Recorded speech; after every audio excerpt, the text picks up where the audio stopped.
আসসালামু আলাইকুম এভরিওয়ান। আজকে 21 রোজার ব্লগে আপনাদের সবাইকে ওয়েলকাম জানাচ্ছি।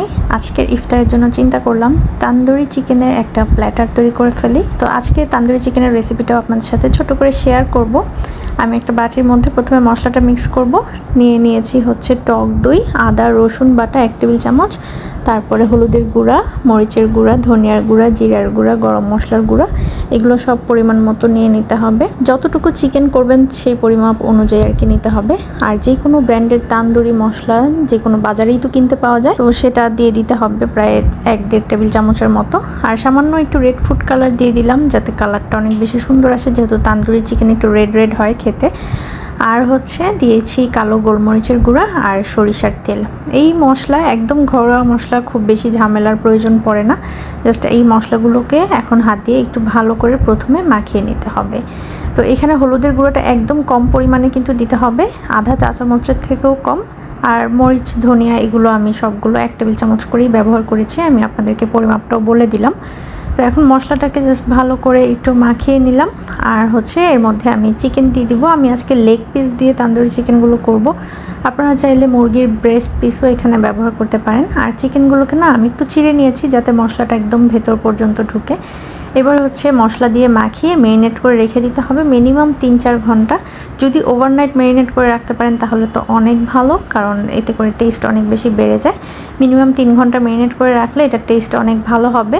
তো আমি হচ্ছে সকালবেলা মেরিনেট করছি, ইফতারে ভাজবো। তো এখন এই যে সব কিছু একটু ভালো করে হাত দিয়ে ভিতরে ভিতরে মশলাটা দিয়ে দিতে হবে, যাতে চিকেনের ভিতরে ভালো করে মশলাটা ঢুকে। একদম কিভাবে করছি দেখে নিশ্চয়ই বুঝতে পারছেন। আর চাইলে কিন্তু এভাবে তান্দুরি চিকেন মেরিনেট করে আপনারা ফ্রোজেনও করে রাখতে পারেন, যে কোনো বক্স অথবা যে কোনো এয়ারটাইট ব্যাগের মধ্যে ভরে ফ্রোজেন করে রেখে দিতে পারেন, জাস্ট ভেজে নিলেই হবে।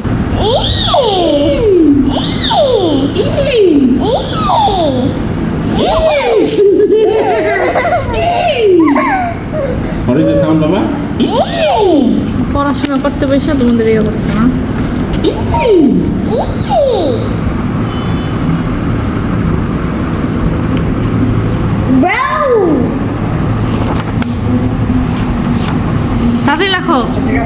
এখানে হচ্ছে আপনার ভাইয়া আয়াতকে একটু হোমওয়ার্ক করা ছিল, কারণ ওর তো উইকেন্ডই ছিল, শনি রবিবার যেহেতু উইকেন্ড থাকে।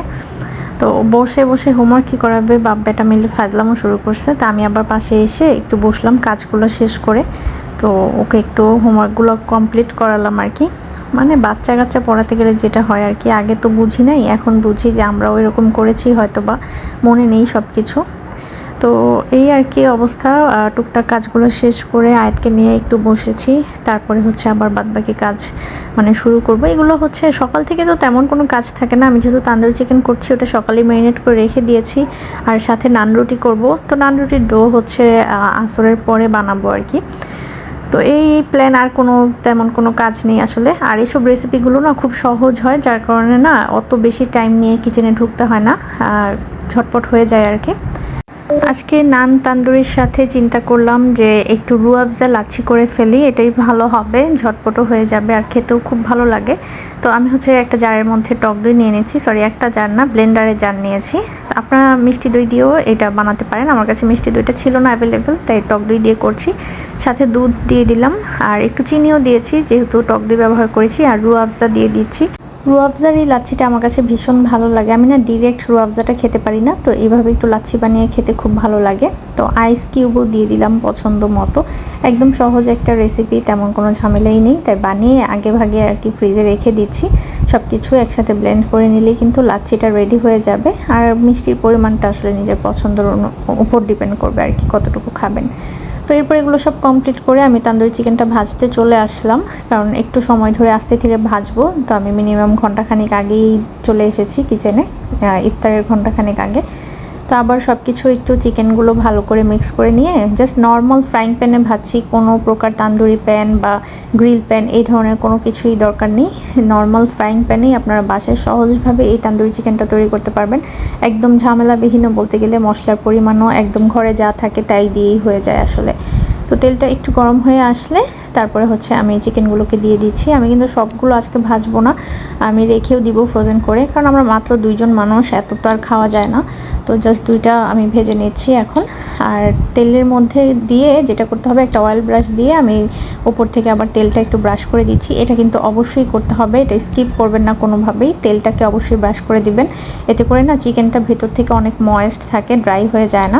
তো এক পাশে একটু হয়ে আসলে আর জাস্ট অপর পাশে উল্টে দিতে হবে। আর চুলার আঁচটা একদম লো টু মিডিয়ামে ভাজতে হবে, তাড়াহুড়া করা যাবে না। আর চিকেনের লেগ পিস হতে কিন্তু সময় একটু বেশি লাগে, তো সেই অনুযায়ী ভেজে নিতে হবে। তাড়াহুড়া করতে গেলে ভেতর থেকে কিন্তু কাঁচা রয়ে যাবে, ভালোভাবে হবে না। তো এর তান্দুরি চিকেন একদম পোড়া পোড়া হয়, সেটা আপনারা সবাই জানেন। তো একদম পোড়া পোড়া করেই কিন্তু ভেজে নিতে হবে। আর ওই পাশে দেখছেন আমি হচ্ছে একটা কয়লা জ্বলতে দিয়েছি, যেটা কিনা একদম রেস্টুরেন্টের একটা ফ্লেভার নিয়ে আসবে তান্দুরি চিকেনের মধ্যে। তো অন্য চুলায় কয়লাটা জ্বলতে দিলাম, আর এদিকে কিন্তু আমার চিকেনটাও একদম ভাজা হয়ে গিয়েছে, একদম পোড়া পোড়া করেই আমি ভেজে নিয়েছি। তো প্যানের মধ্যে কিছু পোড়া লেগেছিল, এগুলোকে আবার আলাদা করে সরিয়ে রাখছি, নাহলে আবার বেশি তিতা তিতা লাগবে। তো এগুলোকে আলাদা করে জাস্ট একটু সরিয়ে রাখলে হবে, খুব বেশি কিন্তু পুড়ে যাবে না মাংসটা, এটা খেয়াল রাখতে হবে। জাস্ট টেক্সচারটা হবে উপর থেকে পোড়া পোড়া, কিন্তু ভেতর থেকে মাংসটা কিন্তু অনেক বেশি সফট হবে। তো এখন হচ্ছে যেটা করব, আমি ওই যে কয়লার যেই ধোঁয়াটা সেটা আমি দিব। আমি একটা ফয়েল পেপার বিছিয়ে নিব প্যানের মধ্যে। আর আমি একটু আবারও কিন্তু তেল ব্রাশ করে দিচ্ছি, একটু পরপর যতবার উল্টিয়েছি ততবারই হচ্ছে আমি এই চিকেনটার মধ্যে তেল ব্রাশ করেছি, না হলে ভেতর থেকে একদম ড্রাই হয়ে যায় আসলে চিকেনটা। তো এখন এই যে ফয়েল পেপারটাকে বিছিয়ে দিলাম, যে কোনো স্টিলের বাটি থাকলে সেটার মধ্যেও দিয়ে দিতে পারেন। আর কয়লা আপনারা যে কোনো গ্রোসারির বারবিকিউ সেকশনে কিনতে পেয়ে যাবেন, বাংলাদেশে তো যে কোনো জায়গায় আসলে কয়লা অ্যাভেলেবেল। সো এটা নিয়ে টেনশনের কোনো কারণ নেই, জাস্ট জ্বলন্ত কয়লাটা দিয়ে তার উপরে হচ্ছে আমি একটু এই যে তেল দিয়ে দিলাম। এখন এই যে ধোঁয়াটা সৃষ্টি হচ্ছে, এটাকে ঢাকনা দিয়ে ঢেকে দিতে হবে, 5 মিনিটের মতো এভাবে রেখে দিব। আর এই ধোঁয়াটার কারণেই দেখবেন রেস্টুরেন্ট ফেল বলতে গেলে, এইটার মাধ্যমেই আপনারা একদম রেস্টুরেন্টের ফ্লেভার পাবেন। সো কয়লার এই ধোঁয়াটা অবশ্যই দেওয়ার চেষ্টা করবেন যদি আপনারা তান্দুরি চিকেন, গ্রিল চিকেনগুলো বাসায় তৈরি করেন। তো আমি তো একটু ডেকোরেশন করে খেতে পছন্দ করি, ভাবলাম লাচ্ছি যেহেতু বানিয়েছি, গ্লাসটাকেও একটু রেস্টুরেন্টের মতো ডেকোরেশন করে ফেলি। জাস্ট রুয়াবজা দিয়ে একটু গ্লাসটাকে সাইড থেকে ডেকোরেশন করে নিচ্ছি। আমার কাছে ভালোই লাগে আসলে, ইফতারের সময়টা সব কিছু সাজিয়ে গুছিয়ে বসে খেতে খুবই ভালো লাগে। আর খাবারের পরিমাণ একটু কমিয়ে দিয়েছি, প্রথম অনেক বেশি ইফতার বানিয়ে ফেলতাম, তো যার কারণে 2 জন মানুষ শেষও করতে পারতাম না, এগুলো আবার ফ্রিজে রয়ে যেত। তো এখন একদম মানে এমনভাবে তৈরি করি যাতে খেয়ে একদম শেষ দিয়ে ফেলতে পারি, এরকম আর কি। তো ফ্রুটস তো থাকেই, ফ্রুটস অলওয়েজ আমি রাখি, কারণ আয়াত হচ্ছে বসে ফ্রুটস খায় আমাদের সাথে। তো আমরাও যেহেতু ফ্রুটসটা পছন্দ করি, সো আমি ফ্রুটসটা প্রতিদিনই রাখি ইফতারের টেবিলে, ভালোও লাগে। আর এখন এই যে গ্লাসের মধ্যে লাচ্ছিটাকে ঢেলে নিচ্ছি, কি সুন্দর লাগছে না, তাই না বলেন? কমেন্টস করে কিন্তু অবশ্যই জানাবেন যে আমার এই ইফতারের প্রিপারেশন, ইফতারের ডেকোরেশন এগুলো আসলে কেমন হয়, আপনারা কিন্তু কমেন্টস করে জানাতে পারেন। নর্মাল ডেগুলোতে আমি এইভাবে কখনোই সাজিয়ে গুছিয়ে খেতে বসি না, কিন্তু ইফতারে আমার কেন যেন একটু টেবিল গুছিয়ে খেতে ভালো লাগে। আর ওইদিকে আমি নান রুটি বানিয়ে আপনাদের ভাইয়াকে দিয়েছি যে একটু ভেজে দেওয়ার জন্য, ও হচ্ছে ভাজছে, আমি বানিয়ে টেবিল গোছাচ্ছিলাম। আর এই যে বাটার নান তৈরি করছে, ও বেশি করে বাটার দেয়, তার উপরে আবার কি করে বিস্কিটের গুঁড়া দিই আমরা। তো একদম রেস্টুরেন্টের মতো লাগে, রেস্টুরেন্টেও দেখবেন যে অনেক নান রুটির উপরে একটা গুঁড়া টাইপের কি যেন থাকে, তো সেটা আর কিছুই না, জাস্ট মিল্ক বিস্কিট বা এনার্জি বিস্কিট যেটাই আছে ঘরে যদি থাকে, জাস্ট একটু গুঁড়া করে উপর থেকে দিয়ে দিবেন, দেখবেন যে একদম রেস্টুরেন্টের মতো হবে।